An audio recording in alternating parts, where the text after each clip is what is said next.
ನಟ ದರ್ಶನ್ ದೇಶ ಬಿಟ್ಟು ಪತ್ನಿ ಜೊತೆಗೆ ವಿದೇಶಿ ಫ್ಲೈಟ್ ಹತ್ತಿದ್ದಾರೆ ಅನ್ನೋ ಮಾಹಿತಿ ಸಿಗ್ತಾ ಇದೆ. ಅರೆ ಮತ್ತೇನ್ ಎಡವಟ್ ಮಾಡ್ಕೊಂಡ್ರಪ್ಪ ಅಂತ ಥಿಂಕ್ ಮಾಡ್ತಾ ಇದ್ದೀರಾ? ತಲೆ ಕೆಡಿಸ್ಕೋಬೇಡಿ. ಅವರು ವಿದೇಶಿ ಫ್ಲೈಟ್ ಹತ್ತಿರೋದು ಫಿಲಂ ಶೂಟ್ ಸಲುವಾಗಿ. ಎಸ್, ಹಲವು ತಿಂಗಳುಗಳ ಬಳಿಕ ನಟ ದರ್ಶನ್ ಅವರು ವಿದೇಶದ ನೆಲಕ್ಕೆ ಕಾಲಿಡ್ತಿದ್ದಾರೆ. ಅದು ಡೆವಿಲ್ ಹಾಡಿನ ಶೂಟ್ಗಾಗಿ.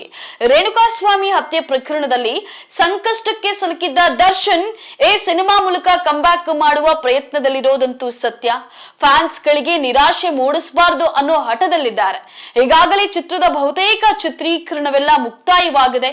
ನಿರ್ದೇಶಕ ಪ್ರಕಾಶ್ ವೀರ್ ಜೊತೆ ದರ್ಶನ್ ಪತ್ನಿ ವಿಜಯಲಕ್ಷ್ಮಿ ಹಾಗೂ ಪುತ್ರ ವಿನೀಶ್ ಸಹ ವಿದೇಶಕ್ಕೆ ಹೊರಟಿದ್ದಾರೆ. ಅದಕ್ಕೆ ಸಂಬಂಧಿಸಿದ ಫೋಟೋ ವಿಡಿಯೋ ಸೋಷಿಯಲ್ ಮೀಡಿಯಾದಲ್ಲಿ ವೈರಲ್ ಆಗ್ತಾ ಇದೆ. Devil cinema song shooting Switzerland ನಲ್ಲಿ ಚಿತ್ರತಂಡ ಪ್ಲಾನ್ ಅನ್ನ ಮಾಡಿತ್ತು. ಆದರೆ ರೇಣುಕಾಸ್ವಾಮಿ ಪ್ರಕರಣದ ವಿಚಾರಣೆ ನಡೀತಿರೋದ್ರಿಂದ ದರ್ಶನ್ಗೆ ಯುರೋಪ್ ವೀಸಾ ಸಿಕ್ತಿಲ್ವಂತೆ. ಹಾಗಾಗಿ ಥೈಲ್ಯಾಂಡ್ ನ ಪುಕೆಟ್ ನಲ್ಲಿ ಶೂಟಿಂಗ್ ಮಾಡೋದಕ್ಕೆ ನಿರ್ಧಾರವನ್ನ ಮಾಡಿದೆ.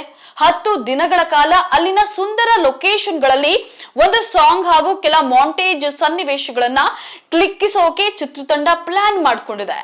ದರ್ಶನ್ ಅಭಿಮಾನಿಗಳಲ್ಲಂತೂ ಸಾಕಷ್ಟು ಕುತೂಹಲ ಇತ್ತು. ಬಾಸ್ ಸಿನಿಮಾವನ್ನ ಯಾವಾಗ ನೋಡ್ತೇವೆ ಅಂತ ಹೇಳಿ ಕಾದು ಕುಳಿತಿದ್ರು. ಅದಕ್ಕೂ ಒಂದು ಉತ್ತರ ಸಿಕ್ಕಿದೆ. ಚಿತ್ರತಂಡ ವಿದೇಶಕ್ಕೆ ತೆರಳು ಮುನ್ನ ಹೊಸ ಮೋಷನ್ ಪೋಸ್ಟರ್ ರಿಲೀಸ್ ಬಗ್ಗೆ ಅಪ್ಡೇಟ್ ಸಿಕ್ಕಿದೆ. ಬದಲಾಗಿ ಡೆವಿಲ್ ಸಿನಿಮಾ ಯಾವಾಗ ತೆರೆಗೆ ಬರುತ್ತೆ ಅನ್ನೋ ಬಗ್ಗೆ ಖಚಿತ ಮಾಹಿತಿ ಇನ್ನು ಸಿಕ್ಕಿಲ್ಲ.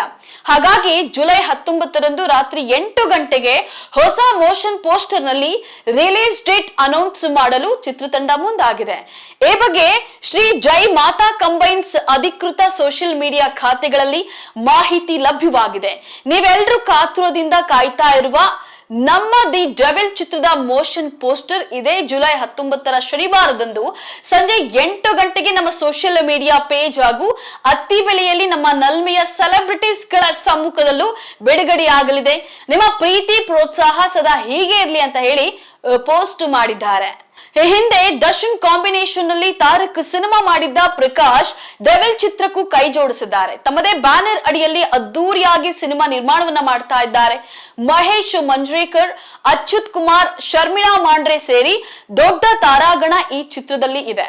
ಸುಧಾಕರ್ ರಾಜ್ ಛಾಯಾಗ್ರಹಣ ಹಾಗೂ ಅಜನೀಶ್ ಲೋಕನಾಥ್ ಸಂಗೀತ ಈ ಚಿತ್ರಕ್ಕಿದೆ.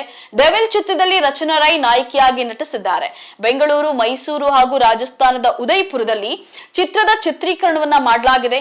ಚಿತ್ರದಲ್ಲಿ ಭಿನ್ನ ವಿಭಿನ್ನ ಶೇಡ್ಗಳಿರುವ ಪಾತ್ರದಲ್ಲಿ ದರ್ಶನ್ ಮಿಂಚಿದ್ದಾರೆ. ರಾಜ್ಯದ ಮುಖ್ಯಮಂತ್ರಿ ಪಾತ್ರದಲ್ಲಿ ಕೂಡ ನಟಿಸುತ್ತಿದ್ದಾರೆ ಎನ್ನಲಾಗ್ತಾ ಇದೆ. ಹಾಗಾಗಿ ಸಹಜವಾಗಿಯೇ ಅಭಿಮಾನಿಗಳಲ್ಲಿ ನಿರೀಕ್ಷೆ ಹೆಚ್ಚಿದೆ. ಅಕ್ಟೋಬರ್ ಕೊನೆ ವಾರದಲ್ಲಿ ಡೆವಿಲ್ ಸಿನಿಮಾ ತೆರೆಗೆ ಬರುವ ಸಾಧ್ಯತೆ ದಟ್ಟವಾಗಿದೆ. ಎಲ್ಲ ಅಂದುಕೊಂಡಂತೆ ಆಗಿದ್ರೆ ಕಳೆದ ವರ್ಷವೇ ಡೆವಿಲ್ ಸಿನಿಮಾ ಬಿಡುಗಡೆ ಆಗ್ಬೇಕಿತ್ತು. ಕಾರಣಾಂತರಗಳಿಂದ ತಡವಾಗ್ತಾ ಇದೆ. ದರ್ಶನ್ ಸಾಲು ಸಾಲು ಸಿನಿಮಾಗಳಲ್ಲಿ ನಟಿಸೋಕೆ ಒಪ್ಪಿದ್ದಾರೆ. ಅದೆಲ್ಲದಕ್ಕಿಂತ ಮುನ್ನ ಡೆವಿಲ್ ಸಿನಿಮಾ ತೆರೆಗೆ ಬರಬೇಕಿದೆ.